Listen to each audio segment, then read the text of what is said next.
Hello, मैं doctor Sheela Pathare infertility treatment देती हूँ और शिरडी के पास मेरा हॉस्पिटल है। 20 साल से मैं प्रैक्टिस कर रही हूँ। तो हज़ारों लोगों को मेरी ट्रीटमेंट यानी सिर्फ टैबलेट से बच्चे हुए हैं। तो मेरे सगे भाई को, रियल ब्रदर को ही बच्चा नहीं हो रहा था और भाभी को पीसीओडी का प्रॉब्लम था। और मेरे सगे भाई के लिए मैंने एक पढ़ाई करके एक फार्मूला बनाया और वो फार्मूला आज 100% सक्सेस हुआ है और सिर्फ टैबलेट देती हूँ। और मेरे भाई को 10 साल के बाद मेरी ट्रीटमेंट से सिर्फ 2 महीने की टैबलेट से, और अभी उसको 10 साल का बेटा है। आज हम पीसीओडी के बारे में बात करने वाले हैं। आपको मैंने बताया था पीसीओडी में क्या होता है।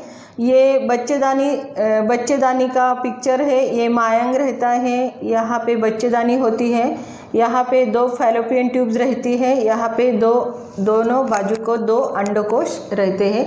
हर महीने अंडा बनेगा।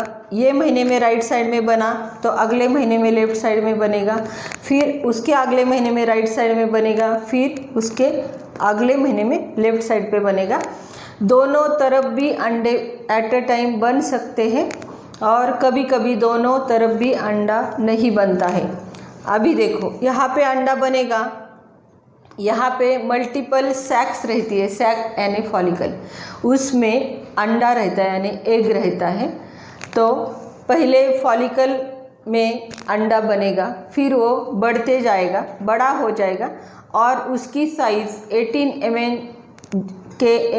mm तक जाने तक वो बढ़ेगा। फिर डॉक्टर इंजेक्शन लेने को बोलेंगे। इंजेक्शन रहता है हार्मोन का, ह्यूमन कोरियानिक गोनेडोट्रोपिन नाम का हार्मोन रहता है। वो अंडा फूटने के लिए इंजेक्शन डॉक्टर देते हैं। फिर अंडा फूटने के बाद अंडा यहाँ पर आएगा। अगर कभी आपका अंडा नहीं फूटा तो क्या होगा? अंडा नहीं फूटा यानी फॉलिकल रप्चर नहीं हुआ। तो फॉलिकल यानी सैक रहती है, उसके अंदर अंडा रहता है, उसके बाजू में सिक्रीशंस रहती है। वो सिक्रीशंस स्टिकी सिक्रीशंस रहती है। अगर आपका अंडा नहीं बना तो अंडा यानी फॉलिकल बड़ा होते जाएगा। अगर फॉलिकल रप्चर नहीं होता तो फॉलिकल के अंदर जो सिक्रीशंस रहते वो बढ़ते रहते और बढ़ते जाएंगे और उसकी एक पानी की गांठ बन जाएगी। उसको हम सिस्ट बोलते हैं। तो पीसीओडी में क्या रहता है? पॉलीसिस्टिक ओवेरियन डिसीज, यानी जिसके अंडकोश में पानी की गांठें रहेगी यानी सिस्ट रहेगा, वो उसको पॉलीसिस्टिक ओवेरियन डिसीज बोलते हैं।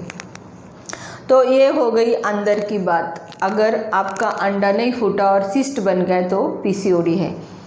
अभी पीसीओडी ये प्रमुख लक्षण है जिनको बच्चा नहीं होता, यानी इनफर्टिलिटी पेशेंट्स जो रहते हैं वो कंसीव ही नहीं कर पाते। अगर अंडा नहीं फूट रहा है तो प्रेगनेंसी नहीं रुकेगी।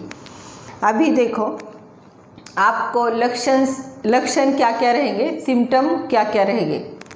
पहला तो सिम्टम होगा एक्ने, यानी आपके चेहरे पे पिंपल्स आ सकते हैं उससे, एक्ने। दूसरी चीज़ है आपका वेट गेन होगा। आपके रेगुलर पीरियड नहीं आएंगे यानी पोस्टपोन हो जाएंगे। 2-2, 3-3 महीने आपको पीरियड नहीं आएगा, यानी मेंसेस नहीं आएंगे। पीरियड नहीं आ रहा है, मेंसेस नहीं आ रहे। कभी कभी ऐसा होगा पीरियड आएगा तो ब्लीडिंग बंद ही नहीं होगा, कंटिन्यू ब्लीडिंग होते रहेगा। ये भी पीसीओडी का ही सिम्टम है। अगर ब्लीडिंग कंटिन्यूसली होता रहता है, फिर डॉक्टर के पास चले जाते हैं, फिर डॉक्टर हार्मोनल की टैबलेट दे देते हैं। हार्मोन 3 महीने का पिल्स, कॉन्ट्रासेप्टिव पिल्स का कोर्स करके लेते हैं डॉक्टर, तो ब्लीडिंग बंद हो जाता है। फिर उसके बाद वापस वो स्टार्ट हो भी सकता है, आपका कंट्रोल भी हो सकता है।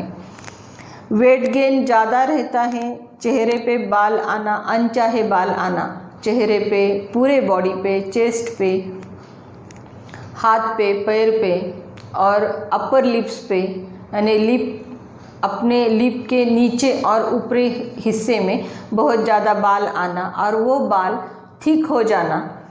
जैसे मेल कैरेक्टर्स बॉडी दिखाती है।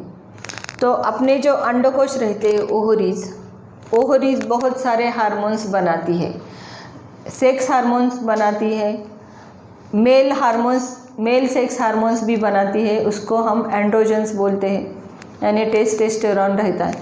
अगर आपकी ओवरी एंड्रोजन्स यानी मेल सेक्स हार्मोन्स ज़्यादा बनाने लगी तो आपको अनचाहे बाल आएंगे।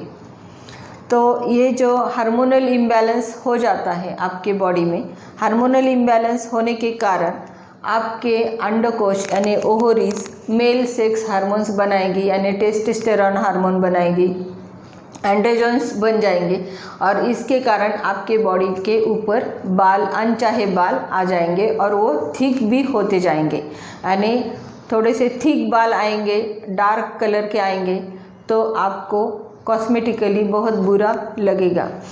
तो हार्मोनल इम्बैलेंस उसके लिए करेक्ट करना चाहिए। आपका सीरम टेस्टोस्टेरोन लेवल भी आपने चेक करना चाहिए, आपका थायराइड टेस्ट करना चाहिए, आपके LH लेवल, FSH लेवल, ये टेस्ट भी करवा लेनी चाहिए। अगर आपने शुगरी फूड्स कम लिए, डायरेक्ट शुगर कम खाओ, यानी शुगर वाली जो आइटम्स है, पदार्थ है, आप खाना बंद कर दो, फिर गुड़, शक्कर ये सब बंद करो, आप एक्सरसाइज करो, तो आपका इंसुलिन लेवल भी, इंसुलिन की मात्रा भी आपकी कम हो जाएगी। तो हार्मोनल इम्बैलेंस कब होता है? तो इंसुलिन, हाइपर इंसुलिनेमिया यानी इंसुलिन लेवल अगर बॉडी में ज़्यादा बढ़ गई तो आपको हाइपर इंसुलिनेमिया, इंसुलिन रेजिस्टेंस होगा और इंसुलिन रेजिस्टेंस के कारण आपका हार्मोनल इम्बैलेंस हो जाएगा। और इंसुलिन लेवल कम करने के लिए भी आपको एक्सरसाइज करना चाहिए और डायरेक्ट शुगर यानी शुगर केन और केन शुगर और गुड़ बंद करना चाहिए, एक्सरसाइज करनी चाहिए। अगर ये आपने बंद किया तो आपका इंसुलिन लेवल बढ़ने के बजाय कम हो जाएगा। एक्सरसाइज करने से भी आपका इंसुलिन लेवल कंट्रोल में आएगा और आपके हार्मोन्स भी कंट्रोल में आएंगे। उसके लिए टैबलेट्स भी होती हैं, आपका इंसुलिन लेवल नॉर्मल करने के लिए भी टैबलेट्स आती है, उससे हार्मोनल लेवल और आपका हार्मोनल इम्बैलेंस क्लियर हो जाएगा। और हार्मोनल इम्बैलेंस क्लियर होने के बाद आपका PCOD क्लियर होगा और आपको प्रेगनेंसी भी रुक सकती है। और आपने एक्सरसाइज, रेगुलर एक्सरसाइज और डाइट करने के बाद, अगर आपका वेट ज़्यादा है तो वेट कम करने के बाद भी आपको प्रेगनेंसी रुक सकती है। अगर आपने मेरा चैनल अब तक सब्सक्राइब नहीं किया हो तो मेरा चैनल सब्सक्राइब करो। मेरा वीडियो अच्छा लगा तो लाइक करो, कमेंट करो और शेयर करो।